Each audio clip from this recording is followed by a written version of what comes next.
Hi booktube, Aaron here, hope you're doing very well. Today for Tag Tuesday, I'm going to be doing a tag called the I'll get round to it later tag. It's a tag by a book blogger called Quote Unquote, and it's been making its round over here on booktube, and I was tagged by Debs from Rain and Read Stuff. And it's basically just a tag about books you're planning to get around to later, as the name suggests. So we'll jump right in. The first prompt is a classic book that you have been meaning to read for ages but haven't read yet. And for me, I'm going to take that word classic and go with the old-fashioned definition of it being a classic from Greece or Rome. And I'm going to go with Ovid's The Metamorphosis. It's a book that I really have been meaning to read for a very long time. I just know I'll need to really dedicate some time to it. Maybe, I'm thinking maybe I'll make this one of the first things I read next year. And then I don't know, a new year, and with a resolution, which hopefully I'll get round to doing.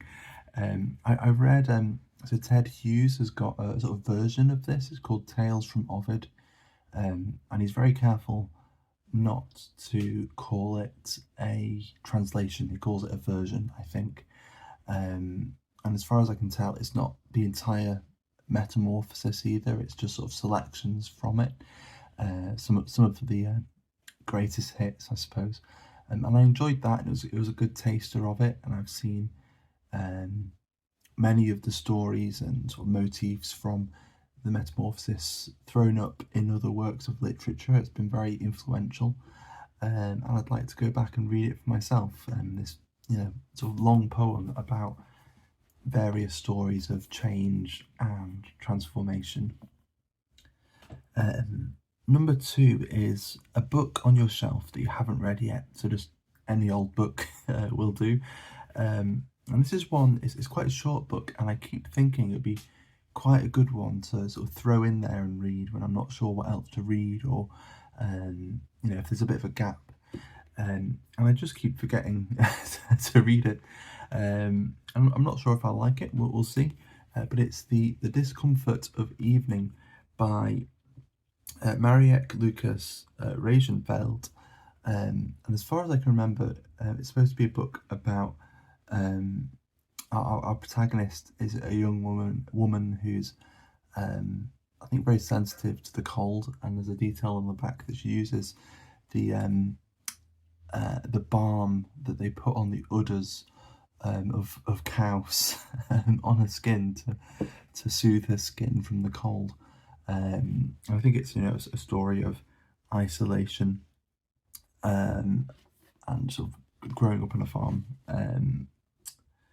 But I don't know, maybe a bit of a coming of age story as well. It's relatively vague, the synopsis, so we'll see. It might be more of a character driven thing.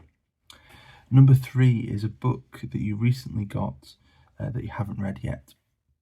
I picked this up. This was one of the last books I bought since, or sort of as I was coming to the decision to sort of put a pause on buying books for a bit. And this is Solenoid by Mircea Cartanescu, and it's translated by Sean Cotter, who translated this, by the way. We're going to play translation tennis. This is translated by Michelle Hutchinson, and Ovid's Metamorphosis is translated by David Rayburn. So David Rayburn, Michelle Hutchinson, and Sean Cotter. So yeah, thanks to all of you. And this is just a book that I've sort of seen coming up here and there. On the whole, on channels that are sort of dedicated to really serious books, that are really sort of pushing fiction where it's never been before, and I don't know, you know, every now and then I'm quite interested about those channels, because certainly I want to read things that are new and interesting, and experimental, but as well, I don't know, sometimes I find it a bit silly, as well, and sometimes I read the books that they're mentioning and actually find them a little underwhelming as well. So I'm never too sure how much credence to sort of take or give. Do you give or take? Give credence.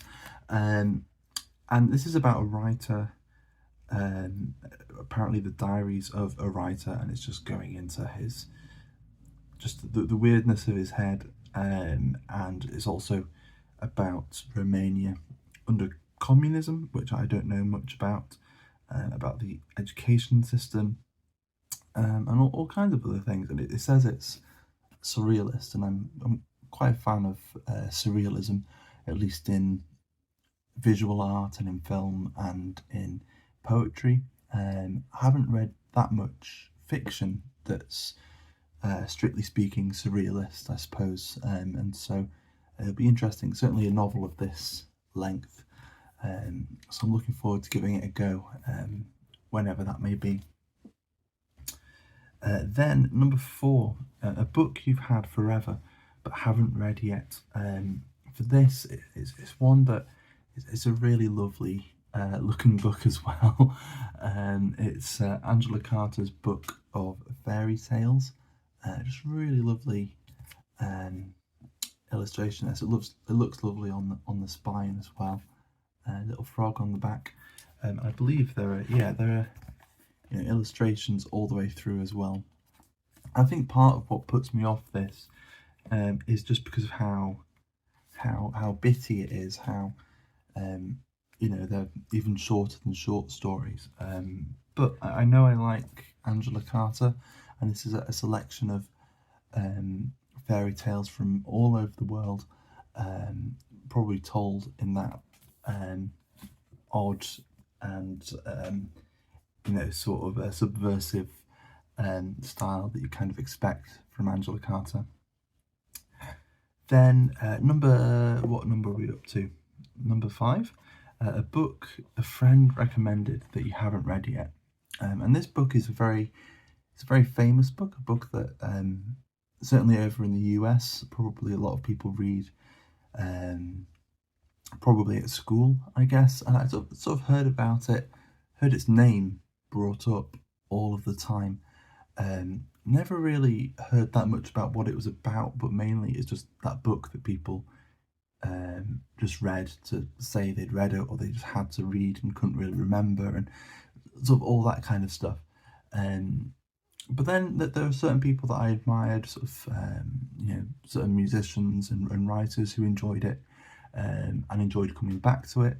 And then on booktube, Pat from Book Chat with Pat, it's, I think, her all-time favourite book, if not just one of her all-time favourite books, and it's Catcher in the Rye by J.D. Salinger, and I've never read it, and so I'm planning to read it later on this year, so by the end of the year I'll know what I think of J.D. Salinger. And then number 6 is a book you're procrastinating on. I'm a big fan of J.R.R. Tolkien. He sort of got me into reading in the first place, really. I've read The Hobbit, I've read The Lord of the Rings, each of them I've read a couple of times, but I've never sat down to read The Silmarillion.